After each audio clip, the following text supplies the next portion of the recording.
Assalamualaikum warahmatullahi wabarakatuh.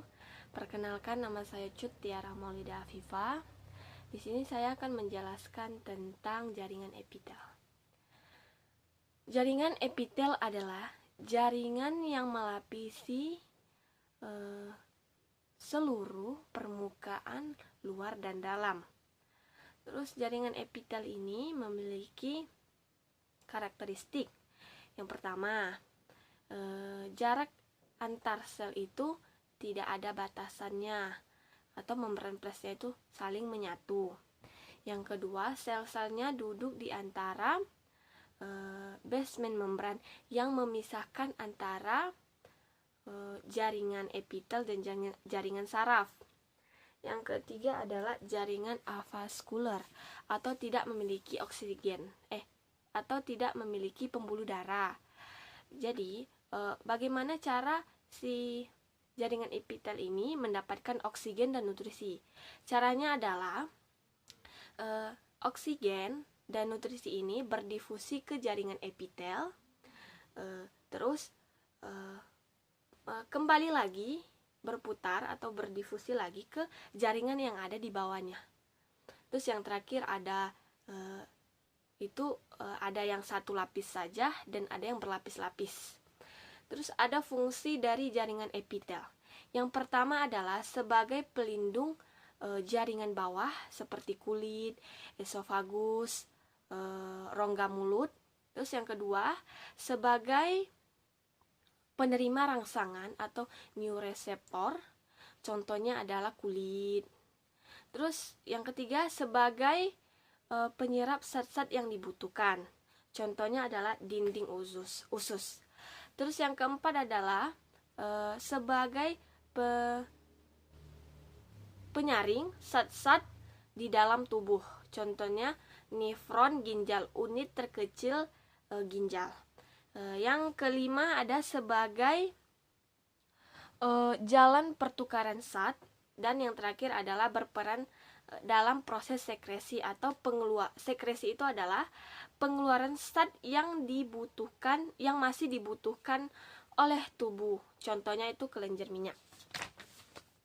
Terus ada jenis-jenis dari jaringan epitel.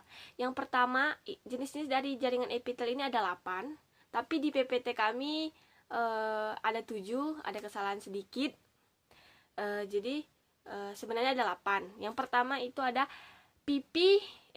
jaringan epitel pipi selapis. Maksudnya tuh dia berbentuk pipi tapi hanya satu lapis. Biasa ditemukan di pembuluh limfa, pembuluh darah dan lain sebagainya. Fungsinya itu tempat difusi pertukaran oksigen atau H2O. Yang kedua itu tempat filtrasi darah, dan yang terakhir tempat osmosis zat. Terus yang kedua itu ada jaringan epitel pipi berlapis. Maksudnya tuh dia pipih tapi berlapis-lapis. Biasa ditemukan di kulit, vagina, esofagus.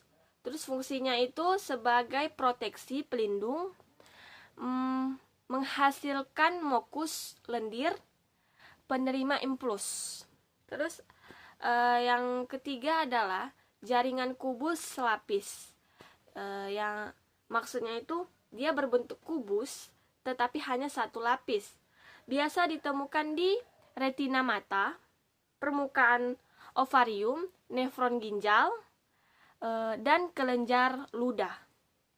Terus fungsinya itu sebagai proteksi juga, pelindung, sekresi, dan absorpsi atau penyerapan. Terus ada yang keempat, itu jaringan kubus berlapis. Maksudnya tuh dia berbentuk kubus tetapi berlapis-lapis. Biasa ditemukan di payudara, ovarium. Terus fungsinya tuh sebagai proteksi juga, pelindung, dan alat sekresi. Terus yang kelima, jaringan silindris selapis. Silindris itu maksudnya batang, berbentuk batang dia. Jadi panjang-panjang, dia tuh bentuk batang tapi hanya satu lapis saja.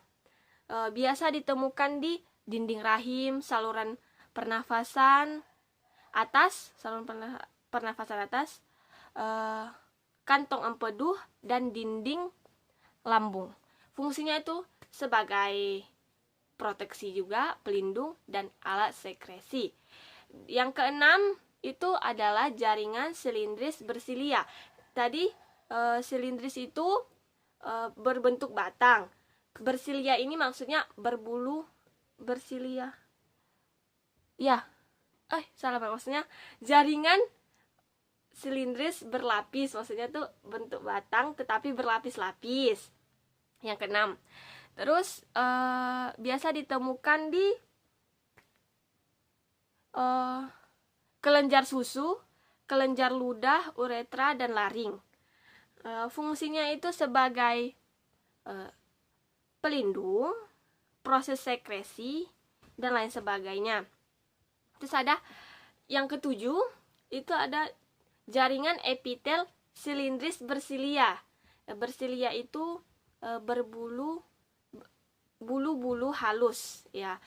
Biasa ditemukan di saluran reproduksi, saluran pernafasan, dan rongga hidung.